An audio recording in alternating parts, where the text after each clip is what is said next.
ସେ ହଉଛି ଦେବଦେବ ମହାଦେବଙ୍କର ମହାଶିବରାତ୍ରି। ଆଉ ଏଇ ଶିବରାତ୍ରିରେ ଉଜାଗର ରହି ସବୁ ଶ୍ରଦ୍ଧାଳୁ ଦେବଦେବ ମହାଦେବଙ୍କୁ ଭକ୍ତିରେ ସମସ୍ତେ ପୂଜା କରନ୍ତି। ୟାର କିଛି ମାହାତ୍ମ୍ୟ ରହିଛି। ତେବେ ଏଇ ମହାତ୍ମ୍ୟକୁ ଆମେ ତ ଯିବା ନିଶ୍ଚିନ୍ତ ଭାବରେ। ଏ ମହାତ୍ମ୍ୟ କଥା ଇଏ ଅବର୍ଣ୍ଣନୀୟ। ଆମ ପାଖରେ ବର୍ଣ୍ଣନା କରିବା ପାଇଁ ଆମ ପାଖରେ ଆମେ ବା ସାଧାରଣ ମଣିଷ। ତେବେ ଗୋଟିଏ କଥା ଦର୍ଶକ ବନ୍ଧୁ, ଆଜି ଆମେ ଏଇ ଯୋଉ ମହାଶିବରାତ୍ରିରେ ଲିଙ୍ଗରାଜଙ୍କ ପାଖରେ ଶ୍ରଦ୍ଧାଳୁ ମାନଙ୍କର ଭିଡ ଜମିଛି। ସେଇ ଭିଡ ଭିତରେ ଆମେ ମଧ୍ୟ ହଜିଛୁ, ଆପଣ ମାନଙ୍କୁ ମଧ୍ୟ ଆମେ ହଜେଇବାକୁ ଚାହୁଁଛୁ। କିନ୍ତୁ ତା ଭିତରେ ଆମେ କିଛି ନିଆରା ଦୃଶ୍ୟ ଦେଖୁଛୁ। ସେ ଦୃଶ୍ୟ ଆପଣଙ୍କୁ ମଧ୍ୟ ଆମେ ଦେଖେଇବାକୁ ଚାହୁଁଛୁ। ଆପଣ ମାନେ ମଧ୍ୟ ଆସନ୍ତୁ ଆମ ସହିତ ସେ ନିଆରା ଦୃଶ୍ୟ ଟିକେ ଦେଖି ନିଅନ୍ତୁ। କଣ ସେ ଦୃଶ୍ୟ ନା, ଆମେ କିଛି ବେଶଧାରୀ ଏଠାରେ ଦେଖିବାକୁ ପାଇଲୁ। ସେ ହୁଏତ କଣ ଆମେ ଦେଖିବା, ସେମାନଙ୍କ ସାମ୍ନାକୁ ଯିବା, ଆମେ ଦେଖିବା, ଧୀରେ ଧୀରେ ଧୀରେ ଧୀରେ ଦେଖିବା ଯେ ପ୍ରକୃତରେ ଏମାନେ ଆମକୁ ଦୃଶ୍ୟ ହେଲେଣି। ଆପଣ ମାନଙ୍କୁ ଦୃଶ୍ୟ ହଉଛନ୍ତି କି ନାଇଁ ଦେଖନ୍ତୁ। ସତରେ ଦେବଦେବ ମହାଦେବଙ୍କ ସହିତ ପାର୍ବତୀ ଏକାମ୍ର କ୍ଷେତ୍ର ଆସିଛନ୍ତି ଭ୍ରମଣ କରିବା ପାଇଁ। ଆମେ ଆପଣ ମାନଙ୍କୁ ଏ ଦୃଶ୍ୟ ଦେଖାଉଛୁ। ଇଏ ମାନବ ରୂପରେ, ଇଏ ମାନବ ରୂପଧାରୀ, ମାନେ ବେଶଧାରୀ ଶିବ ପାର୍ବତୀ। ତେବେ ଏମାନେ କାହିଁକି ଏଠାକୁ ଆସିଛନ୍ତି? ଏମାନଙ୍କର କଣ ଲକ୍ଷ୍ୟ ରହିଛି? କେତେ ବର୍ଷ ହେଲାଣି ଏମାନେ ଏଭଳି ବେଶ ହଉଛନ୍ତି? କାହିଁକି ଏ ବେଶରେ ଅଛନ୍ତି? ଆମେ ସବୁ କଥା ଏମାନଙ୍କ ସହିତ ଗୋଟେ ଆଲୋଚନା କରିବା। ଆସନ୍ତୁ ଯିବା ପ୍ରଥମେ ପାର୍ବତୀଙ୍କ ଠାରୁ ନବା। ଟିକେ ଆପଣଙ୍କର ପରିଚୟ ନେଇଯିବା। ମୁଁ ସୁଜାତା ରାଓ, ଆମ ହାପି ହେଲ୍ପିଂ ହାର୍ଟ ତରଫରୁ ମୁଁ ଚେୟାରମ୍ୟାନ୍ କହୁଛି। ଆପଣ ଆଜି ଏଇ ବେଶରେ ପ୍ରଥମ ଥର ହେଇଛନ୍ତି ନା ଆଗରୁ କେତେ ବର୍ଷ ହେଇଛି? ଆମର 5 ବର୍ଷ ହେଲା ଆମର ଅର୍ଗାନାଇଜେସନ ଚାଲିଛି। ଏଥର ଏଇଟା ଦ୍ୱିତୀୟ ବର୍ଷ ହେଲା ବେଶ ନେଇଛୁ, କିନ୍ତୁ ପ୍ରଥମ ବର୍ଷ ହଉଛି ମୁଁ ନେଇଛି ପାର୍ବତୀ ହେଇକି। ଏଇ ବର୍ଷ ଆପଣ ପ୍ରଥମ ଥର ଆସିଛନ୍ତି ପାର୍ବତୀ ହେଇକି। ମୋ କହିବା କଥା ହେଲା, କାହିଁକି ପାର୍ବତୀ ବେଶରେ ଆପଣ ଏଇ ଏକାମ୍ର କ୍ଷେତ୍ରରେ ଭ୍ରମଣ କରୁଛନ୍ତି? କଣ ରହିଛି? ଯେମିତି କି ଆମେ ଦର୍ଶନ କରିବାକୁ ମନ୍ଦିରକୁ ଯାଉଛେ, ତାଙ୍କର ପ୍ରତିରୂପ ହିସାବରେ ଆମେ କିଛି ପଦ ନେଲୁ, ସାହସ କଲୁ।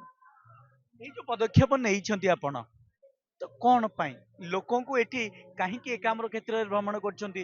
କଣ ରହିଛି ଆପଣଙ୍କର ଉଦ୍ଦେଶ୍ୟ, କଣ ରହିଛି? ଯେହେତୁ ଆମର ଦେବାଦିଦେବ ମହାଦେବ ଯୋଉ ବାବା ଲିଙ୍ଗରାଜଙ୍କ କ୍ଷେତ୍ର ନା ଏଇଟା, ସେଥିପାଇଁ ଆମେ ଏଇଠି ହିଁ ମାନେ ମହାପ୍ରଭୁ ମହାଦେବ ଆଉ ମାତା ପାର୍ବତୀଙ୍କର ବେଶ ନେଇଛୁ। ଆପଣ ବେଶ କାହିଁକି ହେଇଛନ୍ତି, କଣ ଉଦ୍ଦେଶ୍ୟ? ଉଦ୍ଦେଶ୍ୟ ଏମିତି ସଚେତନ କରିବାକୁ ଲୋକଙ୍କୁ ଯେ ଆପଣ ଗହଳି ଭିତରକୁ ଯିବେ, ନିଜ ଅଳଙ୍କାର, ନିଜ ଫୋନ ନିଜ ଦାୟିତ୍ୱରେ ରଖିବେ, ଆଉ ଗହଳିକୁ ଯିବେନି। ଆଗକୁ ଯେମିତି କି ଆମେ ପଣା ବାଣ୍ଟୁଛୁ, ଆମ ଏନଜିଓ ତରଫରୁ ଯେମିତି ପଣା ବାଣ୍ଟୁଛୁ, ପ୍ରତ୍ୟେକ ସମସ୍ତେ ଏମିତି କିଛି କିଛି ପଦକ୍ଷେପ ନିଅନ୍ତୁ। ଯେମିତି କି ଖରା ଦିନ ପଣା ବାଣ୍ଟିଆ ମାନେ ପଦକ୍ଷେପ ନିଅନ୍ତୁ। ଆମେ ବି ପ୍ରତ୍ୟେକ ରବିବାର ମଧ୍ୟ ପଣା ବାଣ୍ଟିବୁ ବୋଲି ସ୍ଥିର କରିଛୁ। ବେଶ ଯୋଉ ହେଇଛନ୍ତି, ଆପଣଙ୍କୁ ଲାଗୁଛି କି ଆପଣ ନିଜେ ସ୍ୱୟଂ ମା ପାର୍ବତୀ ଭଳି ଆପଣ ଅନୁଭବ କରୁଛନ୍ତି? ହଁ, ସେଇଟା ଫିଲ୍ ହଉଛି, କାରଣ ବହୁତ ଭକ୍ତ ଅଛନ୍ତି, ବହୁତ ମାନେ ବୟସ୍କ ବି ଭକ୍ତ ଅଛନ୍ତି, ଆସି ପାଦ ଛୁଇଁକି ମୁଣ୍ଡିଆ ମାରିବାରୁ ସେ ଜିନିଷଟା ଆମେ ଫିଲ୍ କରୁଛୁ ଯେ ଭକ୍ତ ମାନେ କେତେ ମାନେ ଭାବୁଛନ୍ତି ଯେ ହଉଛନ୍ତି ଲିଙ୍ଗ ହିସାବରେ ପ୍ରଭୁ ଭିତରେ ଅଛନ୍ତି, କିନ୍ତୁ ତାଙ୍କ ପ୍ରତିମୂର୍ତ୍ତି ଟା କେମିତି ଆମ ସାମ୍ନାରେ ଅଛନ୍ତି। ବହୁତ ବୟସ୍କ ଲୋକ ବି ଆସି ମୁଣ୍ଡିଆ ମାରୁଛନ୍ତି। ଆପଣ ପ୍ରଥମ କରିକି ପାର୍ବତୀ ହେଇଥିଲେ, ଆପଣଙ୍କର ନିଜେ ଜଣେ ମାନବୀ ରୂପ, ମାନବୀୟ ଆପଣଙ୍କର ନିଜ ଭିତରେ, କିନ୍ତୁ ତାପରେ ଯେତେବେଳେ ପାର୍ବତୀ ହଉଛନ୍ତି, ଆପଣଙ୍କୁ ଲାଗୁଛି କି ଆପଣ ମାନେ ଏଭଳି ରୂପ ବା ନିଜେ ପାର୍ବତୀ ହେଇଯିବେ କି? ସେମିତି କିଛି ଆପଣଙ୍କ ଭିତରେ ଅନୁଭବ? ସେଇ ଅନୁଭୂତି ଟା କହି ହଉନି, ମାନେ ସେଇଟା ନିଜେ ହିଁ ଅନୁଭବ କରିହବ। ମାନେ ମନୁଷ୍ୟ ରୂପରେ ରହିକି ବି ଆମେ ଯୋଉ ତାଙ୍କର ପ୍ରତିମୂର୍ତ୍ତି ହେଇଛୁ, ସେଟା ମାନେ ସେଇ ଅନୁଭୂତି ଟା କେବେ ମାନେ ଶବ୍ଦରେ କହି ହବନି। ଆପଣ ଏଇଥର ପାର୍ବତୀ ହେଲେ, ଆପଣ ପ୍ରତ୍ୟେକ ବର୍ଷ ଏମିତି ପାର୍ବତୀ ହେବେ ନା ନାଇଁ? ଆପଣଙ୍କର ଯେତେବେଳେ ଏଇ ରୂପରେ ଚେଞ୍ଜ ହେଲେ, ଆପଣଙ୍କୁ କେତେ ସମୟ ଲାଗିଲା ପାର୍ବତୀ ହବା ପାଇଁ? ଦୀର୍ଘ 2-3 ଘଣ୍ଟା ଲାଗିଲା। ଯେତେବେଳେ ଏ ରୂପ ଛାଡିଯିବ, ଆପଣଙ୍କୁ ଲୋକ କୋଉ ହିସାବରେ ଦେଖିବେ? ଦେଖିପାରିବେ ନା ଦେଖିପାରିବେ ନା ଜାଣିପାରିବେ? ନା ଆପଣଙ୍କୁ ଦେଖିଲେ ପାର୍ବତୀ ବୋଲି ଚିହ୍ନି ପାରିବେ ନା ଚିହ୍ନି ପାରିବେ? କିଛି ନିଜର ଲୋକ ଚିହ୍ନି ପାରିବେ, ଆଉ ବାହାର ଲୋକ ଚିହ୍ନି ପାରିବେନି। ଯେମିତି କି ମା ପାର୍ବତୀଙ୍କର ଗହଣା ତାଙ୍କ ଗେଟଅପ୍ ସବୁ ପ୍ରାୟ ହୁଏ ଚିହ୍ନି ପାରିବେନି, ନିଜ ଲୋକ ଗୁଡା ତ ଚିହ୍ନିବେ। କେତେ ଲୋକ ଆସୁଛନ୍ତି ଆପଣଙ୍କ ସହିତ ସେଲ୍ଫି ନଉଛନ୍ତି, କେତେ ଖୁସି ଲାଗୁଛି? ମତେ ତ ବହୁତ ଖୁସି ଲାଗୁଛି, ସେଇଟା ମାନେ ବୟାନ କରିହବନି, ବହୁତ ଖୁସି ଲାଗୁଛି। ବର୍ତ୍ତମାନ ଯିବା ଆମେ ଦେବଦେବ ମହାଦେବଙ୍କ ସହିତ କଥା ହେବା। ଆଜି ହଉଛି ଦେବଦେବ ମହାଦେବଙ୍କର ମହାଶିବରାତ୍ରି। ତାଙ୍କ ଉପରେ ତାଙ୍କ ସହିତ ସ୍ୱୟଂ ଶିବ ଏଠାରେ ଯେତେବେଳେ ଆସିଛନ୍ତି, କହିପାରିବା ମାନବୀୟ ଜଣେ ଯୁବକ ଶିବଙ୍କର ରୂପ ନେଇଛନ୍ତି, ବେଶ ନେଇଛନ୍ତି। ଆମେ ତାଙ୍କ ସହିତ ଆଲୋଚନା କରି ଟିକେ ଆପଣଙ୍କ ପରିଚୟ ନେବା। ହଁ, କୁନାଲ ଦଳେଇ ମୋ ନାଁ। କୋଉଠି ଘର? ଘର ଆମର ବଡମ୍ବା ନରସିଂହପୁର। କେତେ ବର୍ଷ ହେଲାଣି ଆପଣ ଏଇ ଶିବ ବେଶରେ ମାନେ ଏଇଠି ଆସିକି? ଏଇଟା ଫାଷ୍ଟ ଟାଇମ୍। ଠାକୁରଙ୍କ ପ୍ରତି ମୋର ଏଇଟା ଫାଷ୍ଟ ଟାଇମ୍, ଯାହା ହଉ ସେତିକି ଆଶୀର୍ବାଦ ଭଗବାନଙ୍କର ରୂପାରୁ ମୁଁ ଏଥରକ ତାଙ୍କର ବେଶ ପରିଧାନ କରିଛି। ଆଉ ବହୁତ ଖୁସି ବି ଅଛି, ଯାହାକି ବହୁତ କଷ୍ଟରେ ମୁଁ ଏଇ ଦୀର୍ଘ ମାସେ ଧରି ମୁଁ ଖାଇବା ପିଇବା ଛାଡ଼ି ମାନେ ଠାକୁରଙ୍କର ଇଏ କରିଛି। ଆଉ ସେଇ ପ୍ରଭୁ ଲିଙ୍ଗରାଜଙ୍କ ଆଶୀର୍ବାଦରୁ ମୁଁ ଆଜି ତାଙ୍କ ଅଂଶରୁ କିଛି ବେଶ ପରିଧାନ କରିଛି। ଏ ରୂପରେ ଆପଣ ଏଇ ବର୍ଷ କାହିଁକି ଆପଣ ଚାହିଁଲେ ଯେ ମୁଁ ଶିବଙ୍କର ରୂପ ନେବି ଏକାମ୍ର କ୍ଷେତ୍ରକୁ ଆସିବି? ଏଇଟା ଦେଖନ୍ତୁ, ଆମର ଏଇଟା ପ୍ରଭୁଙ୍କର ଇଚ୍ଛା। ଆମେ ତାଙ୍କର ଶ୍ରେଷ୍ଠ ଭକ୍ତ ଭାବେ ଟିକେ ଅଛୁ, ତ ତାଙ୍କରି ଆଶୀର୍ବାଦ ଯୋଗୁଁ ଆମେ ତାଙ୍କର ଏଇ କୃପା ଆଶୀର୍ବାଦରୁ ଆମେ ଏଇ ସବୁ କରିପାରିଛୁ। ଆଉ ଆପଣ କାହିଁକି ଚାହିଁଲେ ଶିବ ବେଶ ହବା ପାଇଁ କାହିଁକି ଚାହିଁଲେ? ଏଇଟା ସ୍ୱୟଂ ଭଗବାନଙ୍କର ଇଚ୍ଛା ଥିଲା, ସେଥିପାଇଁ ଆମକୁ ଏଇ ସବୁ ଜିନିଷ କରିବାକୁ ପଡ଼ିଲା। ଆଉ ଆମେ ତାଙ୍କରି ଆଶୀର୍ବାଦରୁ ଆମେ ଏଠି ଆସିକି ଉପସ୍ଥିତ ହେଇ ଏତେ ବଡ଼ ପ୍ରୋଗ୍ରାମରେ ଆମେ କରିଛୁ, ଲୋକମାନଙ୍କ ଜନସଂଚାରରେ ତାଙ୍କ ସେବା କରିଛୁ। ଆଉ ବହୁତ କଷ୍ଟରେ ଆମେ ଏସବୁ ଜିନିଷ କରିକି କରିଛୁ। ଲୋକଙ୍କ ଭିତରେ କାହିଁକି ଆପଣ ଆସି ପହଞ୍ଚିଲେ ଶିବ ବେଶରେ? ଆପଣ ନିଜେ ଯୁବକ ଯେମିତି ଥିଲେ ସେମିତି ବି ରହିଥାନ୍ତେ, ଶିବ ବେଶରେ ଆସି କଣ କରୁଛନ୍ତି? ଏଇଟା ଆମେ କିଛି ଜନସାଧାରଣଙ୍କ ସେବା, ତାଙ୍କର ସଚେତନ, ଆଉ ବହୁତ ଇଏରେ ଜଳସେଚନ କରିକି ଲୋକମାନଙ୍କୁ ଖୁସି ବାଣ୍ଟିବା ପାଇଁ ବହୁତ କଷ୍ଟରେ ସେମାନେ ପୂଜା ଉପବାସ କରିକି ବ୍ରତ କରି ଆସିଛନ୍ତି।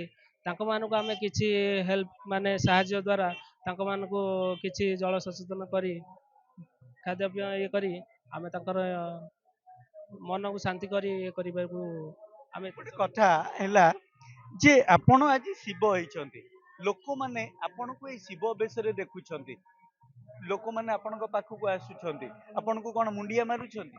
ବହୁତ ବହୁତ ବହୁତ ବୟସ୍କ ଲୋକ, ଆମର ବହୁତ ପିତୃତୁଲ୍ୟ ଲୋକ, ମାତୃତୁଲ୍ୟ ଲୋକ, ବହୁତ ଛୋଟରୁ ବଡ଼ ସମସ୍ତେ ଆସିକି ଆମକୁ ମୁଣ୍ଡିଆ ମାରୁଛନ୍ତି, ଆଶୀର୍ବାଦ ନେଉଛନ୍ତି। ଆମକୁ ବହୁତ ଖୁସି ଲାଗୁଛି, ପ୍ରଭୁଙ୍କ ଇଚ୍ଛା ମାନେ ତାଙ୍କ ଆଶୀର୍ବାଦରୁ ଆମେ ଏତେ ବଡ଼ ସ୍ଥାନରେ ଅଛୁ। ଆଉ ବହୁତ କିଛି ଆମକୁ ଆସିକି କରୁଛନ୍ତି, ଆମେ ବହୁତ ଖୁସି ଲାଗୁଛି। ଆପଣ କଣ ଚାହୁଁଛନ୍ତି ସବୁ ବର୍ଷ ଏମିତି ଶିବ ହେବେ? ନା, ସେଇଟା ଯଦି ଭଗବାନଙ୍କର ଇଚ୍ଛା ତାହେଲେ ମୁଁ ସବୁ ବର୍ଷରେ ହିଁ କରିବି। ଯଦି ସେଇ ଠାକୁରଙ୍କର ଇଚ୍ଛା ଯଦି ଥିବ, ଆମେ ସବୁବେଳେ ଲୋକମାନଙ୍କର ସେବା ଆଉ ଲୋକମାନଙ୍କର ସାହାଯ୍ୟ କରି ତାଙ୍କମାନଙ୍କୁ ଖୁସି ବାଣ୍ଟିବା ପାଇଁ ଆମେ ସବୁବେଳେ ଚେଷ୍ଟା କରିବୁ।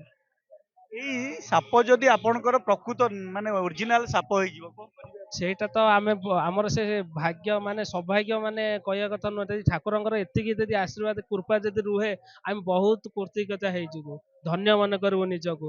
ଯାଉ ଭଗବାନଙ୍କର ଏତିକି ଖାଲି କୃପା ରହିବ, ବହୁତ ଖୁସି ଅନୁଭବ କରିବୁ। ଏଇ ସବୁ ବେଶ ହେଲେ କେତେ ସମୟ ଲାଗିଲା? ଆଜି ଏମିତି ବୁଲୁଛନ୍ତି, ଶିବ ତ ପୁରା ମାନେ ବିବସ୍ତ୍ର ହେଇକି ଶିବ ବୁଲିଲା ଲୋକ, ତମେ ତ ମଶାଣିରେ ବୁଲିବା କଥା ଶ୍ମଶାନରେ, ଆଜି ଲିଙ୍ଗରାଜ ଏକାମ୍ର କ୍ଷେତ୍ରରେ ବୁଲୁଛନ୍ତି, କଣ ଆପଣଙ୍କର ଅନୁଭବ କଣ ହୁଏ? ଆମେ ବହୁତ ସମୟ ଧରିକି ମାନେ ସକାଳ 8ଟାରୁ ଆମେ ଦୀର୍ଘ 11ଟା 12ଟା ପର୍ଯ୍ୟନ୍ତ ଆମେ ବସି କଷ୍ଟ୍ୟୁମ ନେଇକି ଆମେ ଉପସ୍ଥିତ ହେଇକି ଏଠିକି ଆସିଛୁ। ଆଉ ଜନସାଧାରଣଙ୍କୁ କରିବା ପାଇଁ, ଖୁସି କରିବା ପାଇଁ, କିଛି କରିବା ପାଇଁ। ଆଚ୍ଛା, ଗୋଟେ କଥା ହେଲା, ଆପଣ ଏଇ ଯୋଉ ବେଶରେ ଅଛନ୍ତି, ଏଇ ଯୋଉ ରଙ୍ଗ ବୋଳି ହେଇଛନ୍ତି, ଏଇଗୁଡା ପଡୁନି, କିଛି କଷ୍ଟ ଲାଗୁନି? ନାଇଁ ନାଇଁ, କଷ୍ଟ କିଛି ବି ନାହିଁ, ବହୁତ ଖୁସି ଲାଗୁଛି। ଏଠି ଠାକୁରଙ୍କର ମାନେ 2ରୁ 3 ଘଣ୍ଟା ସମୟ ଆମକୁ ଲାଗିଛି ଏଇ ସବୁ କରିବା ପାଇଁ। ଆଜ୍ଞା ଆଜ୍ଞା ଆଜ୍ଞା। ଆପଣ ଆଜି ଏଇ ଶିବ ବେଶରେ ଏକାମ୍ର କ୍ଷେତ୍ରରେ ବୁଲୁଛନ୍ତି, କାଲି ସେଇ ଲୋକମାନେ ଆପଣଙ୍କୁ ଯେତେବେଳେ ନିଜ ରୂପରେ ଦେଖିବେ, ଆପଣ ସେମାନଙ୍କୁ ଚିହ୍ନି ପାରିବେ? ସିଏ ଆପଣ ନିଶ୍ଚିନ୍ତ ଭାବେ ଚିହ୍ନି ହବନି କାହିଁକି, ଆମେ ସମସ୍ତଙ୍କୁ ଦେଖୁଛୁ। ଆମେ ମୁଁ ଶିବ ହେଇଛି। ନାଇଁ ନାଇଁ, ଆମକୁ ସେମାନେ ଦେଖିକି ସେମାନେ ତାଙ୍କର ଇଣ୍ଟରଭ୍ୟୁ ଦେଇକି ଆମକୁ କରିବେ, ଆମେ ସେଇ ଅନୁସାରେ କରିକି ଜାଣିବୁ। କେତେ ସମୟ ହେଲାଣି ବୁଲିଲେଣି କଷ୍ଟ ଲାଗୁଥିବ କୋଉଠି ତ ବସି ନାହାନ୍ତି ଶିବ ଆପଣ ଶିବ ପାର୍ବତୀ ସାଙ୍ଗରେ ପାର୍ବତୀଙ୍କୁ ନେଇକି ବୁଲୁଛନ୍ତି ଆପଣ ବିବାହିତ ନା ପ୍ରକୃତରେ ଯୋଉ ନିଜର ରୂପରେ ଯେତେବେଳେ ଆପଣ ସାଧାରଣ ଯୁବକ ହିସାବରେ ଆପଣ ବିବାହିତ ନା ନାଇଁ ଅବିବାହିତ? ନାଇଁ ନାଇଁ ଆଜି ପାର୍ବତୀକୁ ପାଇଛନ୍ତି ଏଇଠି ପାଇଗଲେ ଏକାମ୍ର କ୍ଷେତ୍ରରେ ଆପଣ ଛାଡିଦେବେ ତାଙ୍କୁ ନା ନାଇଁ ଏମିତି ବର୍ଷ ବର୍ଷ ଧରି ନାଇଁ ବୁଲିବେ ଆମର ସେଠି ପାର୍ବତୀଙ୍କୁ ଆମର ଯଦି ଭଗବାନଙ୍କର ଇଚ୍ଛା ଯଦି ସେତିକି ଆଶୀର୍ବାଦ ଥିବ ଆମେ ପ୍ରତିବର୍ଷ ପ୍ରତି ପ୍ରୋଗ୍ରାମରେ ଆମର ଯେତେବେଳେ ବି କିଛି ଅନୁଷ୍ଠାନ ହବ ଆମେ ନିଶ୍ଚିନ୍ତ ଭାବେ ଏଥିରେ ଯୋଗଦାନ ଦବୁ। ଆପଣ ବାସ୍ତବିକ ଜୀବନରେ ବିବାହିତ ନାଇଁ ନାହିଁ ନାଇଁ ଆଜି ପାର୍ବତୀଙ୍କୁ ପାଇଲେ ଆପଣ ବିବାହ କରିବା ପାଇଁ ଚାହୁଁଛନ୍ତି ନା ବିବାହ ତ ହେଇସାରିଛନ୍ତି ନାଇଁ ଆମେ ପାର୍ବତୀକୁ ଏମିତି ଧରିକି ବୁଲିବେ ଆପଣ ଜୀବନ ସାରା ବୁଲିବେ ହବ ସେମିତି କିଛି ସୁବିଧା ଯଦି ସେଇଟା ପ୍ରଭୁଙ୍କର ଆଶୀର୍ବାଦ ଯଦି ଥିବ ତାହେଲେ ମା ପାର୍ବତୀ କଣ କହିବେ ଆପଣ ଆଜି ନିଜ ରୂପରେ ନିଜର ଯୋଉ ରୂପ ଥିଲା ସେ ରୂପ ଛାଡି ପାର୍ବତୀ ରୂପରେ ଯେତେବେଳେ ଆସିଲେଣି ଆଜି ଏ ପାର୍ବତୀ ରୂପରେ ସାରା ଏକାମ୍ର କ୍ଷେତ୍ର ବୁଲୁଛନ୍ତି ଏତେ ସମୟ କେମିତି ଆପଣ ଠିଆ ହେଇପାରୁଛନ୍ତି ଆପଣଙ୍କୁ କଷ୍ଟ ହେଲାଣି କି ନାହିଁ ଶିବ ଆପଣଙ୍କୁ କଣ ଅଭ୍ୟର୍ଥନା ଜଣେଇଲେଣି ଆପଣଙ୍କର କଷ୍ଟକୁ ପଚାରୁଛନ୍ତି କି ନାହିଁ କଷ୍ଟ ହଉଛି କି ନାହିଁ ହଁ ଶିବ ଆଜି ନିର୍ଜଳା ଉପବାସ କରିଛନ୍ତି କିନ୍ତୁ ମତେ ପାଣି ପଣା ପିଆଉଛନ୍ତି ମତେ ତ ଶୋଷ ହଉଛି ସେ ପିଆଇ ଦଉଛନ୍ତି ସିଏ ନିର୍ଜଳା କରିଛନ୍ତି। ଆପଣଙ୍କୁ କଷ୍ଟ ହଉଛି କି ନାଇଁ ପଚାରୁଛନ୍ତି କି ନାଇଁ ଆପଣଙ୍କୁ କଷ୍ଟ ହଉଛି ନା ନାଇଁ ହଁ ଏତେ ସମୟ ପଚାରୁଛନ୍ତି। ଆଜିର ଦିନରେ ଆପଣ ମାନେ ଯେତେବେଳେ ବୁଲୁଛନ୍ତି ଲୋକଙ୍କୁ କଣ ସବୁ କହୁଛନ୍ତି ଟିକେ ଆମେ ଯିବା ଲୋକଙ୍କ ସହିତ ଟିକେ କଥାବାର୍ତ୍ତା କଣ ଆପଣ ସଚେତନତା କଣ କରୁଛନ୍ତି ଟିକେ ଦେଖିବା ଚାଲନ୍ତୁ ଯିବା ଆପଣଙ୍କ ସହିତ ବୁଲିବା ହଁ ଟିକେ ଟିକେ ଖାଲି ଏଇ ଝିଅଙ୍କ ସହିତ କଥା ହେଇଯାଆନ୍ତୁ ଆମେ ଯିବା ଏଇ ଝିଅ ସହିତ ପାର୍ବତୀ କଥା ହଉଛନ୍ତି ଶିବ କଥା ହଉଛନ୍ତି କଣ ସବୁ କହିବେ ଆମେ ଟିକେ ନିଶ୍ଚିନ୍ତ ଦେଖିବା ଚାଲ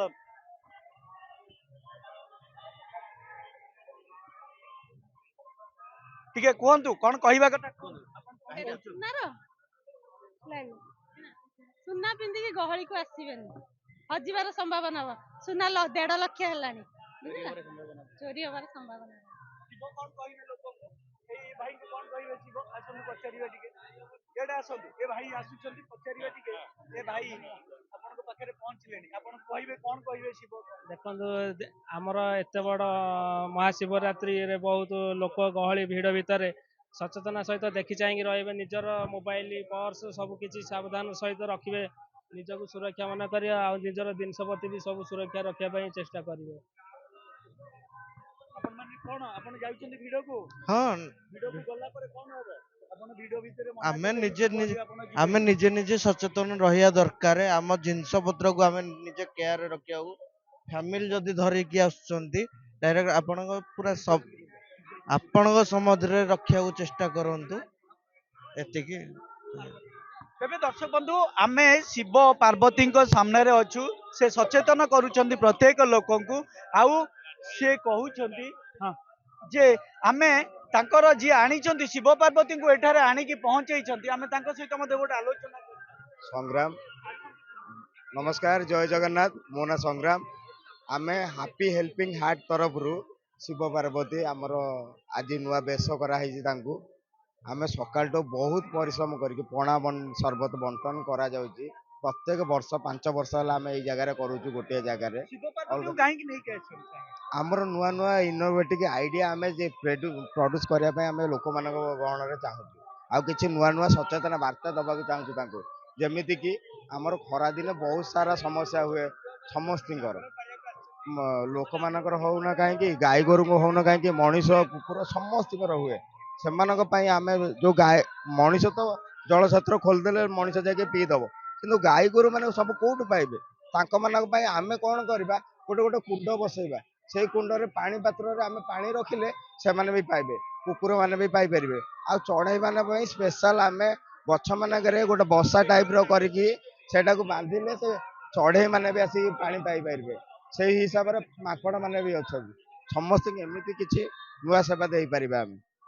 ତେବେ ଦର୍ଶକ ବନ୍ଧୁ ଶିବ ଏଠାରେ ଯେତେବେଳେ ପହଞ୍ଚିଲେ ପାର୍ବତୀ ପହଞ୍ଚିଛନ୍ତି ପାର୍ବତୀଙ୍କର ପ୍ରତ୍ୟେକ କଥା ଶିବଙ୍କର ପ୍ରତ୍ୟେକ କଥା ଆପଣମାନଙ୍କ ସମ୍ମୁଖରେ ଆମେ ରଖିଥିଲୁ ପାର୍ବତୀ ଏବଂ ଶିବ ଲୋକଙ୍କୁ ସଚେତନ କରୁଥିଲେ ସେ କଥା ମଧ୍ୟ ଆପଣଙ୍କ ସମ୍ମୁଖରେ ଆମେ ରଖିଥିଲୁ ପର ମୁହୂର୍ତ୍ତରେ आमे आमे कहिबा कथा जे ए जो रही हेल्पिंग हार्ट रो जो सदस्य माने अछंती से माने एठारे शिव पार्वती ए जो दुई जन युवक युवती को आनी एठारे लोकों भितर सचेतन करने जो प्रयास करिसेंती एथिपाई से मानको बहुत बहुत धन्यवाद। ता सहित एभली जदि प्रत्येक कथा लोकों को सचेतन करा जाए ताहले ए भिडियो भितर लोक माने असुविधा पड़े ना समस्ते लोक आपण माने सचेतन रुहंतु सतर्क रुहंतु भिडियो भितर को जातु नहीं एवं भिडियो रे आपण माने निजर सुना गहना धन रत्न सबु किछि आपण पूरा सुरक्षा सहित सुरक्षित सहित रुहंतु एवं तार सुरक्षा आपण निजे करंतु एवं विपदरू बंचंतु। भुवनेश्वर राजा का रिपोर्ट के न्यूज ओडिशा।